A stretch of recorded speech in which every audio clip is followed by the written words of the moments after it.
Hello दोस्तों, आप सभी का स्वागत है हमारे यूट्यूब चैनल पर। आई होप आप लोग अच्छे होंगे। तो जो भी अब यूपीएससी की प्रिपरेशन करने चाहते हैं 2025 के लिए, 2026 के लिए, उनके लिए सिलेबस डिस्कशन वीडियो मैंने लेके आया हूँ। जीएस पेपर 1 मैंने लेके आया हूँ, वो मैंने कवर कर दिया हूँ। आप मेरे यूट्यूब चैनल, इसी यूट्यूब चैनल पर जाकर देख सकते हैं। जीएस पेपर 2 मैंने कवर कर दिया हूँ, ठीक है। अब रही बात जीएस पेपर 3 की सिलेबस को कवर करने की। मतलब इसमें क्या है कि सिलेबस आपके साथ डिस्कस किया जाएगा कि कौन सा सिलेबस में, कौन सी यूनिट में कौन सा सब्जेक्ट रखा गया है और उस सब्जेक्ट का कितना वेटेज है, कितने प्री में क्वेश्चन पूछे जाते हैं, कितना मेंस में क्वेश्चन पूछे जाते हैं। आप इसको देख सकते हैं, ठीक है। जो भी अभी यूपीएससी की प्रिपरेशन स्टार्ट कर रहे हैं उनके लिए बहुत हेल्पफुल वीडियो होगी, तो प्लीज आप लोग कंटिन्यू करें, ठीक है। तो चलिए शुरू करते हैं। आपके सामने जीएस पेपर 3। जीएस पेपर 3 आप लोग स्टडी में क्या करिए, आप लोग स्टडी में जहाँ भी आप टेबल में, जहाँ भी आप पढ़ाई करते हैं वहाँ पे GS paper 3, GS paper 1, GS paper 2, GS paper 4, ठीक है, तीनों का सिलेबस अपने टेबल पे रखिए। उससे आपको आइडिया मिलेगा कि आप जब भी कोई भी सब्जेक्ट पढ़ते हैं तो आप उसका सिलेबस एक बार जरूर देख लें कि उसमें क्या क्या मेंशन किया गया है, ठीक है। वो पूरा डिटेल में आपको पढ़ना पड़ेगा। सिलेबस आपको याद होना चाहिए ताकि आपको करंट जब आप पढ़ेंगे तो उससे आपको आइडिया पता चलेगा कि कौन सा न्यूज़ जो बताया जा रहा है वो कौन से सब्जेक्ट का है, ठीक है।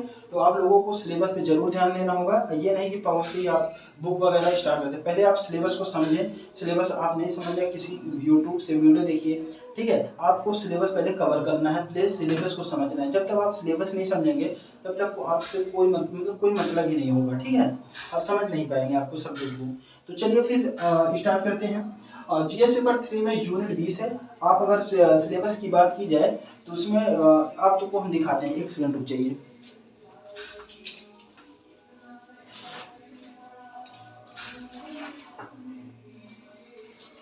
देखिए ये है सिलेबस। आपको सिलेबस किसी का, ये तो ओजांग आईएएस अकेडमी का है, आप किसी का भी देख सकते हैं, ठीक है। इसमें मेरा क्या है, देखिए जीएस पेपर 1 का पूरा सिलेबस दिया गया है, जीएस पेपर 1 का। इसके बाद देखिए मैंने इसको प्रिंट आउट निकलवा के, ये देखिए जीएस पेपर 2 का मेरा पूरा सिलेबस है, ये जीएस पेपर 3 का पूरा सिलेबस है, ठीक है। मैंने इस सिलेबस को देखिए कितना बढ़िया से पूरा हाईलाइट भी करके रखा है, ठीक है। मैंने पूरा समझ कर पूरा। और ये रहा मेरा जीएस पेपर 4 का, एथिक्स का, ठीक है। ये जीएस पेपर 4 का है। जीएस पेपर 1 ये है, जीएस पेपर 2 ये है, 3 है, 4 है, ठीक है। इसके बारे में, आज 3 के बारे में हम काम करते हैं आपके सामने। देखिए जीएस पेपर 3 में यूनिट कुल 20 है, ठीक है। 20 यूनिट में आपको 5 सब्जेक्ट को बताया गया है जो कि आपको कवर करना है, ठीक है। इससे आपको देखने में ये पता चलेगा कि प्री में कितने क्वेश्चन पूछे जा रहे हैं, मेंस में कितने क्वेश्चन पूछे जा रहे हैं, कौन से सब्जेक्ट से पूछे जा रहे हैं। इससे आपको बहुत हेल्पफुल मिलेगा, ठीक है। तो चलिए देखते हैं यूनिट 1 से 10 तक, ठीक है। यूनिट 1 से 10 तक अर्थशास्त्र और अर्थव्यवस्था, कृषि, उद्योग और सेवा, ठीक है, सेवा को कवर किया गया है, ठीक है। ये प्री में भी सब, प्री में क्वेश्चन बनते हैं, मेंस में भी क्वेश्चन बनते हैं, ठीक है। ये प्री का भी सब्जेक्ट है, मेंस का भी सब्जेक्ट है। मेरा कहने का मतलब ये है कि प्री में भी क्वेश्चन बनते हैं, मेंस में भी क्वेश्चन बनते हैं, ठीक है। इसकी बुक की भी बात की जाए, जैसे मटेरियल की कौन सा बुक पढ़ें, कहाँ से कवर करें, ठीक है, इसके बारे में। तो आप क्लास 11th की भारतीय अर्थव्यवस्था एवं विकास को पढ़ सकते हैं, ठीक है।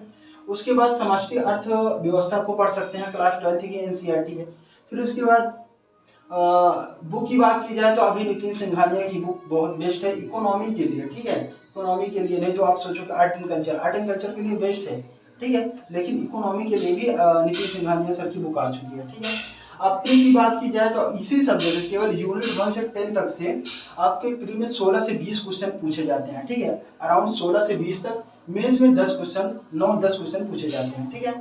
यूनिट 11, 12, 13, यूनिट 11, 12, 13 विज्ञान एवं प्रौद्योगिकी सब्जेक्ट कवर किया गया है। इसे प्री से क्वेश्चन बनते हैं, मेंस में क्वेश्चन बनते हैं, प्री का भी कुछ सब्जेक्ट और मेंस का भी, ठीक है। इसमें क्लास कवर कर सकते हैं किसी भी क्लास का, जैसे आप अगर यूट्यूब की बात की जाए तो मधुकर कोटवे सर का क्लास बेस्ट है, आप वो कवर कर सकते हैं, ठीक है। प्लस करंट अफेयर अपडेट रहना विज्ञान प्रौद्योगिकी के लिए, साइंस एंड टेक्नोलॉजी जिसे बोलते हैं, ठीक है। करंट अफेयर जरूर अपडेट रहना है। स्टैटिक पोर्शन के अलावा आपको करंट अपडेट जरूर रहना है, ठीक है।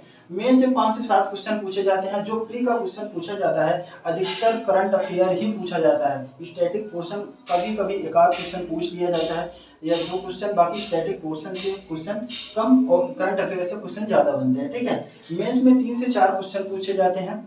साइंस एंड टेक्नोलॉजी से मेंस में 3 से 4 क्वेश्चन पूछे जाते हैं। उसके बाद यूनिट 14 की बात की जाए तो इन्वायरमेंट इकोलॉजी कवर किया गया है, ठीक है।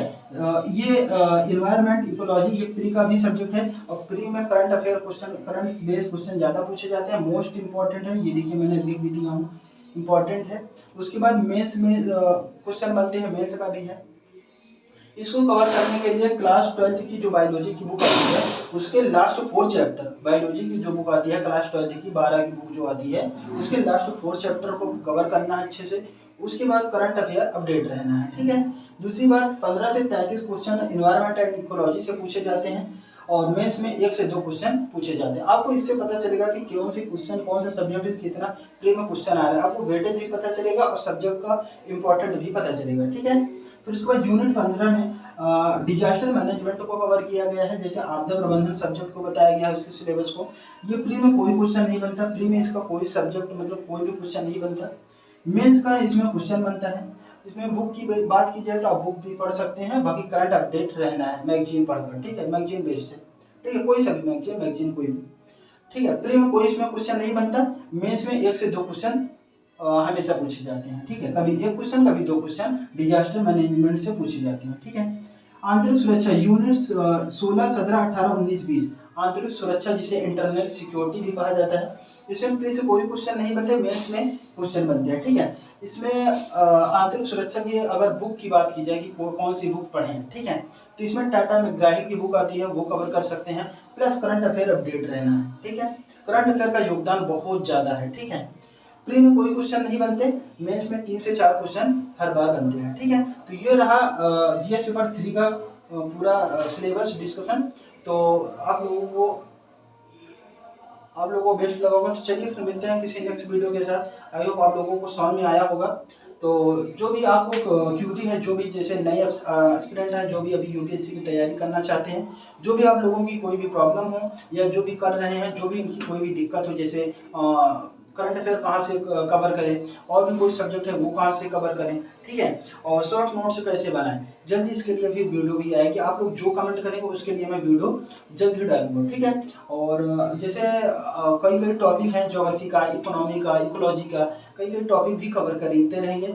जब मेरा लाइव स्टार्ट हो जाएगा, लाइव अभी मेरे यूट्यूब चैनल पर सब्सक्राइबर उतने नहीं हुए कि लाइव हो सके, जब मेरा लाइव सेशन शुरू हो जाएगा तो मैं लाइव में आपको ऑप्शनल का भी कवर कराऊंगा, क्योंकि यूट्यूब पे ऑप्शनल कवर नहीं कराया गया है। मैं यूट्यूब पे ऑप्शनल कवर कराऊंगा यूनिट वाइज, जैसे यूनिट 1 मेरा ऑप्शनल है सोशियोलॉजी, ठीक है, सोशियोलॉजी भी कराऊंगा।